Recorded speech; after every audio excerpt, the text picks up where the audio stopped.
ছাত্র জনতাকে সাক্ষী রেখে আজকে আমি আমার বক্তব্য শুরু করছি।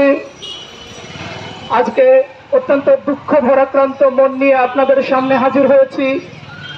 আপনারা জানেন আজকে দুঃখ লাগে, কষ্ট লাগে, আজকে লজ্জা লাগে যে আমার ভাই এই বিপ্লবী যোদ্ধা ওসমান হাদির এতদিন হয়ে গেল তার হত্যার, কিন্তু এখন পর্যন্ত আমরা তার বিচারের মুখটা দেখতে পেলাম না।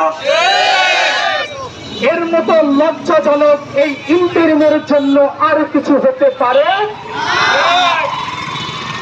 আমার ভাই ওসমান হাদি কি চেয়েছিল?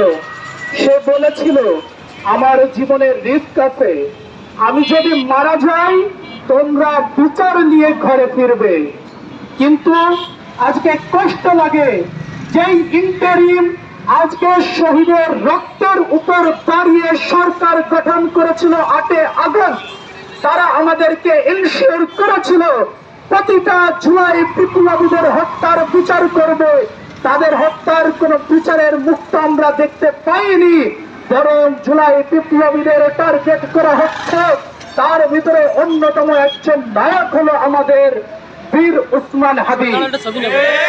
কিন্তু এখন পর্যন্ত ইন্টারিম তার কোনো বিচার করতে পারেনি।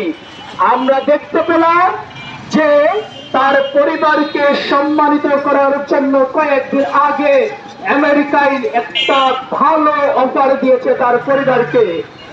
ধিক্কার জানাই, লজ্জা হওয়া উচিত আপনার।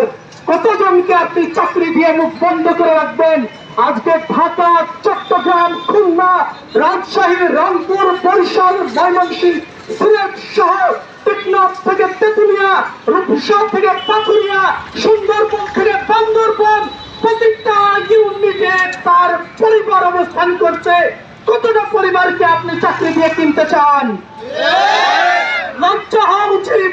আজকে এখন পর্যন্ত এই ভরা রৌদ্রে আমার ভাই ওসমান হাদির জন্য আমাদেরকে রাস্তায় এখন পর্যন্ত দাঁড়াতে হয়। এর থেকে লজ্জাজনক এই ইন্টারিমের জন্য আর কিছু হতে পারে না। সোজা কথা, সবটা কথা, চূড়ান্ত কথা, শেষ কথা, আমার ভাই ওসমান হাদির বিচার করতে হবে, করতেই হবে।